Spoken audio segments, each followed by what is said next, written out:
반갑습니다, 여러분. 여러분은 지금 행복하신가요?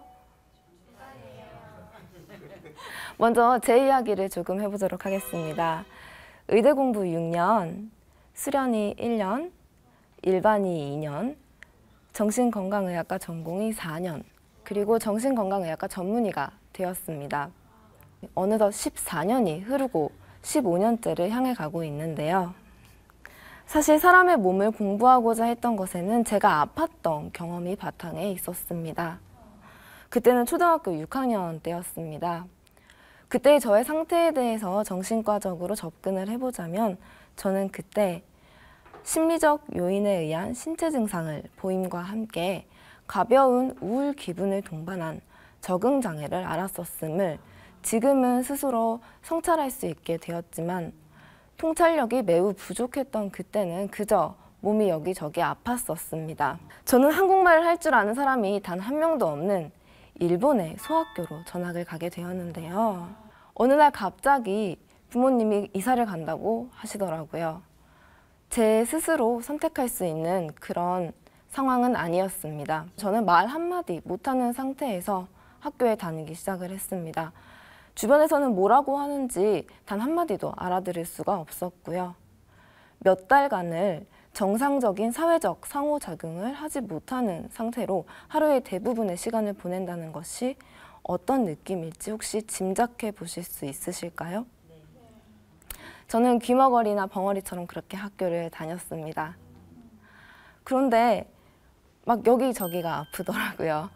몸이 많이 아팠었는데 배가 아팠다가 하루는 또 머리가 아팠다가 다리도 아팠다가 특별히 무슨 어떤 병이 있었던 것도 아니었지만 여기저기 많이 아팠었습니다. 그러면서 저는 병원이라는 곳에 다니기 시작했던 것 같습니다.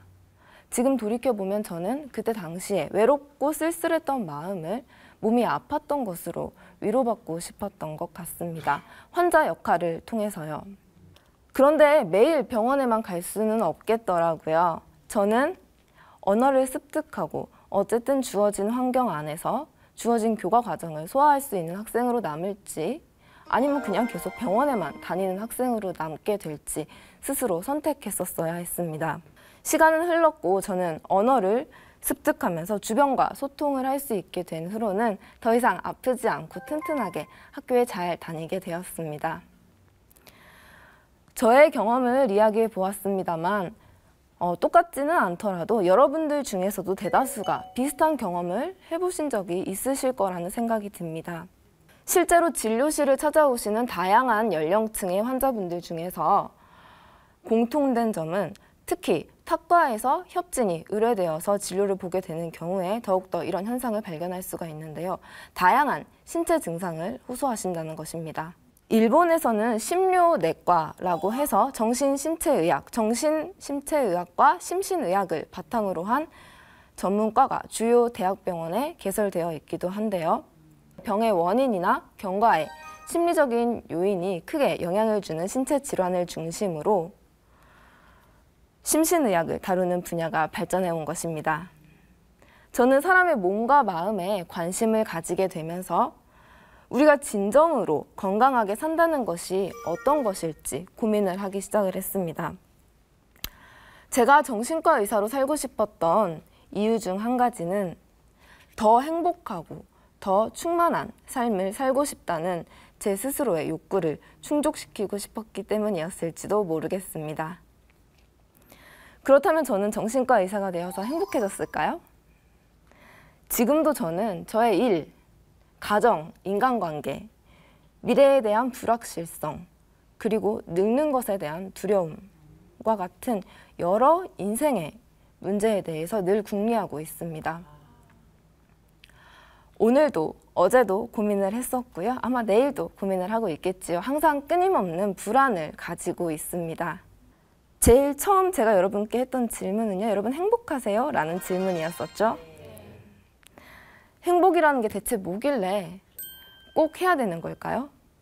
아니면 반대로 지금 현재 너무나도 고통스러운 경험을 하고 계시는 분들도 계실 거라는 생각이 듭니다. 자, 오늘 여러분께 이야기하고 싶은 것을 지금부터 조금 더 구체적으로 풀어볼까 합니다. 여러분 혹시 포스트 트라우마틱 그로스, 외상 후 성장이라는 단어를 들어보신 적이 있으실까요? 외상 후 성장보다는 외상 후 장애라는 말이 더 익숙하실 것 같아요. 제가 갑자기 말도 안 통하는 일본의 소학교로 전학을 갔던 것처럼 사람은 살면서 누구나 예상하지 못하는 타이밍에 예상하지 못하는 일을 겪을 수가 있습니다. 우리 삶은 대단히 불확실한 것이죠. 그리고 그 누구도 완벽한 사람도 없습니다. 하지만 사람에게는 누구나 복원력, 회복력 또는 탄성력이라고 하는 resilience라는 것을 가지고 있는데요. 성공하려면 혹은 행복하려면 우리는 무조건 강해야만 하는 것일까요? 그 어떤 고난과 고통에도 이겨낼 수 있는 단단한 힘, 넘어지지 않고 버텨낼 수 있는 그런 힘, 그런 것을 가지고 있어야만 하는 것일까요? 하지만 그렇게 단단히 무장만 하고 버티고 있다가는 크게 한번 넘어졌을 때 쉽게 일어설 수 없는 아주 강한 데미지를 입게 됩니다. 뚝 하고 부러져 버리는 거죠. 우리는 넘어졌을 때 쉽게 일어날 수 있는 그런 복원력을 평소에 장착해두는 습관을 가져야 합니다. 크고 작은 스트레스를 이겨낼 수 있도록 돕는 힘, 그 힘을 낼 수 있는 사람은 자기 자신밖에는 없습니다. 우리 행동을 결정하는 생각과 감정은 뇌 활동을 통해서 이루어지는 것인데요. 연구를 통해서 밝혀졌지요. 인간의 뇌에는 마음의 요소를 담당하는 각 영역의 기능들이 있습니다. 그 영역들을 어떻게 발전시켜 나가느냐에 따라서 우리의 삶의 질은 많이 달라질 수 있는데요. 우리의 뇌에는 신경가소성이라고 하는 능력이 있습니다. 과거에는 신경가소성이 특정한 시기에만 발달한다고 여겨졌었는데요. 성인기에도 신경재생이 가능하다는 연구 결과들이 많이 발표되어 있습니다. 지속적인 자극에 의해서 신경세포의 구조가 먼저 변화를 하게 되고요. 나아가서는 신경세포가 구조가 변화하고 뇌 기능에 변화가 초래될 수 있는데요. 균형과 여유가 잘 유지되는 건강한 뇌라는 무기를 평상시에 업데이트 시켜 나가는 개인의 일상의 노력이 필요합니다. 불황이 장기화되는 이런 세태 속에서 우리는 학습된 무기력, 만성적인 무력감에 빠져버리게 되는 것을 주의해야 하는데요. 내 힘으로는 어쩔 수 없는 일이 일어났을 때 위기를 기회로 극복하지 못하고 그것을 이겨낼 수 있는 힘이 없다, 미리 여기고 좌절해버리는 그런 상황에 빠져버리는 것을 우리는 조심해야 합니다. 지금에 닥친 고통이 끝이 없어 보여도 우리는 분명히 성장할 것이고 더 멀리 내다볼 수 있게 될 것입니다. 왜냐하면 우리에게는 신경가소성이 있고요. 레질리언스가 있으니까요. 지금까지는 정확하게 파악할 수 없는 나의 어떤 마음에 무기력하게 끌려다녔었다면 이제는 스스로 그 문제를 알아내고 반복되는 그 문제의 고리를 끊어내고 불편한 감정을 넘어서서 건강한 모습으로 돌아오는 연습을 해야 합니다. 쉬운 일은 아니죠. 먼저 간단한 것부터 해보면 좋겠습니다. 고통스러운 현재를 인정하고 있는 그대로를 받아들이고 그리고 경험하는 것인데요. 고통 속에 경험하는 그 감정도 삶의 일부임을 기억하십시오. 그 감정은 노력해서 없애야 할 대상이 아니라 잘 활용해서 우리 삶에 이용하는 것이 필요합니다. 느끼는 감정을 혼자서 글로 기록을 해보는 것도 굉장히 좋은 방법이 될 수 있고요. 그리고 무엇보다 중요한 것은 평상시에 소통을 하였던 창구들을 닫아버려서는 안 됩니다. 왜 하필 나에게 이런 일이 생겼을까? 혼자서 원망하고 있기보다는 주변의 사람들, 내가 고통을 함께 나눌 수 있는 사람들, 누구라도 좋습니다. 정신과 의사가 되어도 좋고요. 내가 고통을 함께 나눌 수 있는 사람들을 찾아서 함께 그 고통을 경험하십시오.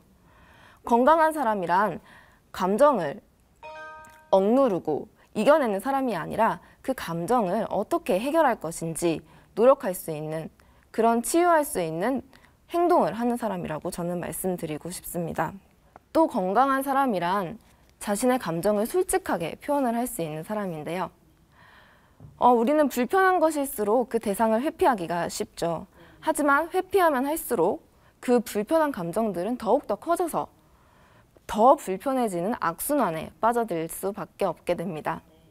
그리고 두 번째로는 긍정적인 상상을 많이 해보십시오. 그리고 의식적으로 미소를 띠는 연습을 하면 좋습니다. 의식적으로라도요. 사람이 몸으로 하는 행동은 감정과 생각에 영향을 미치고 이 생각과 감정은 우리 신체적인 생리적인 반응에 다시 영향을 미치게 되는데요. 이거를 서로에게 피드백을 준다고 표현을 하지요. 각종 정신의학 저널의 여러 아티클들을 보면요. 안면 근육이 기분에 영향을 미치는 중요성에 대해서 가설을 증명하고자 하는 많은 연구 결과들이 나와 있습니다. 의식적으로 반복적으로 미소를 하는 연습을 하다 보면 우리 뇌에서는 새로운 뉴런이 만들어지겠지요. 아까 말씀드렸던 신경 재생을 하는 것입니다. 또 인생에 좋은 것들에 감사하고 표현하는 습관을 가져보면 좋습니다. 더 높은 수준의 긍정적인 감정을 경험할 수 있게 되는 것인데요. 오늘 아침에 일어나서 눈을 떠서 일어날 수 있다는 것, 그리고 아침에 출근 준비를 하는 나를 향해서 내 어린아이가 엄마라고 불러주는 것, 그리고 오늘도 함께 할 수 있는 남편과 부모님, 친구들, 동생들이 살아 숨쉬고 있다는 것, 이런 사소한 일에도 감사하고 표현하는 습관을 의식적으로 길러보면 도움이 될 것 같습니다. 실패를 극복할지 말지 그것을 선택하는 것은 자신밖에 할 수 없는 일이지요. 우리는 문제에 맞설 수도 있고 도망갈 수도 있습니다. 어려움을 극복하고자 한다면 결과가 어찌되었든 그 극복하고자 하는 과정을 통해서 우리는 더 성장할 수 있게 될 것이고 더 멀리 내다볼 수 있게 될 것이겠죠. 정체성을 잃을 정도의 큰 고난, 그리고 경험하고 싶지 않은 상실, 이러한 것들은요, 우리가 살면서 정말 겪고 싶지 않은 것들이지만요, 어려움을 나의 성장의 토대로 삼을 것인지 아니면 회피하고 포기할 것인지 선택이 성장을 결정합니다. 우리는 죽는 그날까지 매일매일 성장해 나갈 수 있습니다. 상처받은 많은 사람들 모두가 후유증의 희생자로만 남지는 않습니다. 시간이 오래 걸려도 그 과정이 쉽지 않고 험난하더라도 10년, 20년, 그리고 30년 뒤에 내가 건강한 몸과 뇌로 살아갈 수 있다면 우리 모두 함께 치열하게 노력해 보아도 좋지 않을까요? 네. 내가 외상 후 성장을 할지, 외상 후 마음의 장애를 안고 그것을 키워나가면서 살아갈지 선택을 해야 하는 결정을 하셔야 합니다. 이 사회가 고통을 두려워하지 않고 먼저 좌절해버리지 않고 무기력감에 빠지지 않았으면 좋겠습니다. 여러분 이야기 들어주셔서 감사합니다.